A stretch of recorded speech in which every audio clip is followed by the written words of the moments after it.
수아쌤 모고에서 가장 좋았던 점을 말씀드리자면, 우선 수아쌤 문제는 기출과 가장 비슷한 구조의 지문을 가져오세요.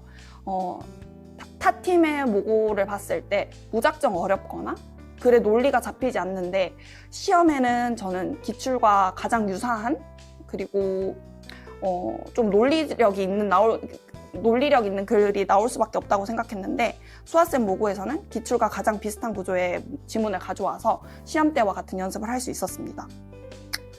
저는 그리고 또 수아쌤 수업에서 가장 좋았던 부분은 타 강사의 경우 답안 도출 과정을 스스로 설명하지 못하는 경우가 있다고 저는 느꼈어요. 근데 수아쌤은 그것을 확실하게 설명을 해주어서 좋았어요. 저희가 사실 문제를 풀다 보면은 납득되지 않는 서술형 답안도 있을 것이고 납득되지 않는 기입 답안도 있을 것인데, 수아쌤은 질문을 하더라도 충분히 생각을 해보시고 바로 답변을 주시는데도 내가 그래서 틀렸구나 를 이해를 했던 것 같아요. 그리고 이 그래서 틀렸구나를 이해하는 과정에서 저는 실력이 쌓인다고 생각을 하거든요. 그래서 이때 그 모르는 부분이 있을 때마다 수아쌤께 질문을 하면은, 수아쌤은 이거 그냥 답이야, most appropriate 한 것이 아니라 그게 왜 답인지를 정확하게 알려주시고, 그 부분이 이제 완전하게 납득이 되니까 수아쌤이 푸는 그 과정을 그대로 체화를 했던 것 같아요.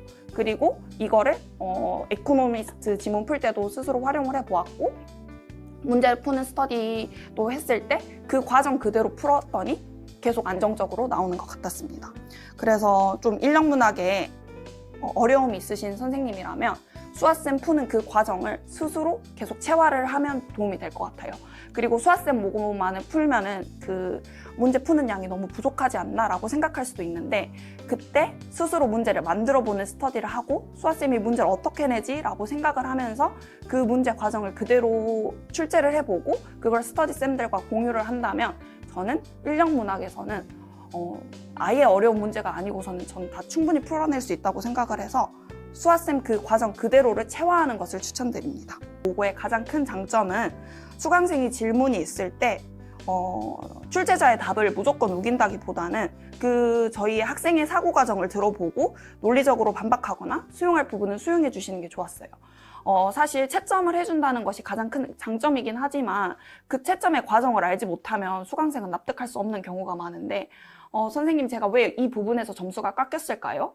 실제 시험이라면 이 부분이 어떻게 채점이 될까요? 라고 질문을 했을 때 세 분 모두 똑같이 저희의 의견을 들어보시고, 이건 이래서 안 된다, 이거는 너의 생각을 들어보니 그럴 수 있겠다 라고 답변을 해주시는 과정 속에서 스스로 실력이 쌓이는 것 같았어요.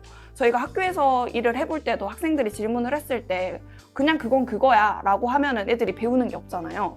근데 이 세 분 모두 똑같이 학생의 이야기를 충분히 들어보고 이를 반영을 해주면서 부족한 부분을 함께 채워나간다는 느낌이 있어서